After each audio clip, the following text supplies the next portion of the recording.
ಎಲ್ಲ ಅವರು ಯಾರು ಗಲಾಟೆ ಮಾಡಿದ್ದವ್ರಿಗೆಲ್ಲ ಅರೆಸ್ಟ್ ಮಾಡಿದ್ದಾರೆ, ಏನು ತೊಂದರೆ ಇಲ್ಲ. ಆಮೇಲೆ ಗಣೇಶನ್ ಇಮ್ಮರ್ಸ್ ಮಾಡಿದ್ದಾರೆ. ಆಮೇಲೆ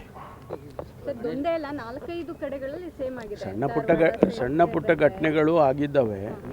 ಒಂದು ಕಡೆ ಅಲ್ಲಿ ಎಲ್ಲೋ ಒಂದು ಕಡೆ ಫ್ಲ್ಯಾಗ್ ತೊಗೊಂಡು ಬಂದ ಅಂತೇಳಿ ಅವನು ಸ್ಟ್ಯಾಬಿಂಗ್ ಮಾಡೋಕ್ಕೆ ಟ್ರೈ ಮಾಡಿದ್ದಾರೆ. ಮತ್ತು ಇನ್ನೊಂದು ಕಡೆ ಚಿಕ್ಕ ಮಕ್ಕಳು 3 ವರ್ಷ 4 ವರ್ಷದ ಮಕ್ಕಳು ಮೇಲೆ ನಿಂತ್ಕೊಂಡು ಉಗಿದಿದ್ದಾರೆ ಗಣಪತಿ ಹೋಗುವಾಗ. ಈ ಥರದ್ದೆಲ್ಲ ಆಗಿದೆ. ಎಲ್ಲ ಎವ್ರಿಥಿಂಗ್ ಈಸ್ ಅಂಡರ್ ಕಂಟ್ರೋಲ್.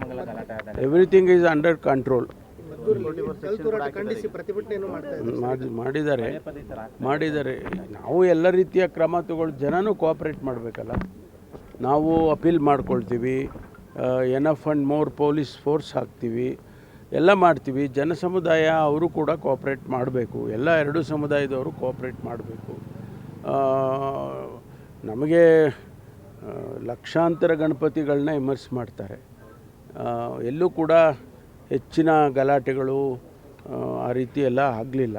ನಾವು ಚೆನ್ನಾಗಾಗಿದೆಯಲ್ಲಪ್ಪ ಈ ಬಾರಿ ಅಂತ ಅನ್ನುವಾಗ ನಿನ್ನೆ ಮದ್ದೂರಲ್ಲಿ ಆ ಘಟನೆಗಳಾಗಿದೆ. ಒಟ್ಟಾರೆ ಕಾನೂನು ಪ್ರಕಾರ ಏನು ಕ್ರಮ ತಗೋಬೇಕೋ ಅವ್ರ ಮೇಲೆ ಖಂಡಿತವಾಗಿ ತಗೊಳ್ತೀವಿ ಅಂತ ಅವ್ರು ಹೇಳ್ತಾ ಇರ್ತಾರೆ. ಅವರು ಹೇಳ್ತಾ ಇರ್ತಾರೆ. ಓವರಾಲ್ ಕರ್ನಾಟಕದಲ್ಲಿ ಇಂಥ ಗಣೇಶೋತ್ಸವದ ಸಂದರ್ಭದಲ್ಲಿ ಕಮ್ಯುನಲ್ ಇಶ್ಯೂಸ್ ಆಗ್ತವೆ ಸರ್, ಏನು ಡೈರೆಕ್ಷನ್ ಕೊಟ್ಟಿದ್ದೀರಾ ಸರ್? ಎಲ್ಲ ನೋಡಿ, ನಾವೆಲ್ಲ ರೀತಿಯ ಕ್ರಮವನ್ನು ಕೂಡ ಮೊದಲೇ ತೊಗೊಂಡಿದ್ದೀವಿ. ನಾವೆಲ್ಲ ಮೀಟಿಂಗ್ಗಳು ಮಾಡಿ ಯಾವ್ಯಾವ ಜಿಲ್ಲೆನಲ್ಲಿ ಸೆನ್ಸಿಟಿವ್ ಆಗಿ ಇದೆ ಅಂತಕ್ಕಂಥದ್ದನ್ನು ತಿಳ್ಕೊಂಡು ಅಲ್ಲಿಗೆ ಫೋರ್ಸ್ಗಳು ಡಿಪ್ಲಾಯ್ ಮಾಡಿ, ಇಡೀ ಒಂದು ಜಿಲ್ಲೆಯಲ್ಲಿ ಏನು ಫೋರ್ಸ್ ಇದೆ, KSRP ಇರ್ಬೋದು, ರೆಗ್ಯುಲರ್ ಪೊಲೀಸ್ ಇರ್ಬೋದು, ನಾವು ಬೇರೆ ಜಿಲ್ಲೆಗೆ ಡಿಪ್ಲಾಯ್ ಮಾಡಿಲ್ಲ. ಆಯಾಯ ಜಿಲ್ಲೆ ಫೋರ್ಸನ್ನು ಅಲ್ಲಲ್ಲೇ ಇಟ್ಟಿದ್ದೀವಿ. ಇದು ಹೊಸದಾಗಿ. ಆಮೇಲೆ ಎಲ್ಲ ಡಿಸ್ಟ್ರಿಕ್ಟ್ಗಳಿಗೂ ಸೀನಿಯರ್ ಆಫೀಸರ್ಸನ್ನು ಕಳಿಸಿದ್ದೀವಿ ಇಲ್ಲಿಂದ. ADGP ಲೆವೆಲ್ ಅವ್ರನ್ನ, IG ಲೆವೆಲ್ ಅವ್ರನ್ನೆಲ್ಲ ಸೀನಿಯರ್ ಆಫೀಸರ್ಸ್ನೇ ಕಳಿಸಿದ್ವಿ ನಾವು. ಈ ಸರಿ ಭಾಳ ಎಚ್ಚರಿಕೆಯಿಂದ, ಯಾಕೆಂದರೆ ಒಂದು ಗಲಾಟೆ ಆಗಬಾರ್ದು ಅಂಥೇಳಿ ಆ ರೀತಿಯೇ ಆಗಿದೆ. ಈ ರೀತಿ ಒಂದು 2-3 ಸಣ್ಣ ಗಲಾಟೆಗಳಾಗಿರ್ತಕ್ಕಂಥದ್ದನ್ನು ಈಗಾಗಲೇ ಸೂಕ್ತವಾದಂಥ ಕ್ರಮ ತೊಗೊಂಡಿದ್ದೇವೆ. ಎಲ್ಲ ಸರ್, ಏನು ತೊಂದರೆ ಇಲ್ಲ.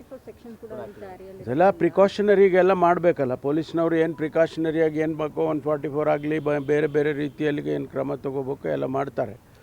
ಅದನ್ನು ಎಸ್ಕಲೇಟ್ ಆಗೋದಕ್ಕೆ ಬಿಡೋದಿಲ್ಲ. ಪ್ರತಿಭಟನೆಗೆ ಮುಂದಾಗಿದ್ದಾರೆ ಸರ್. ಆಯಿತು ಬಿಡಿ.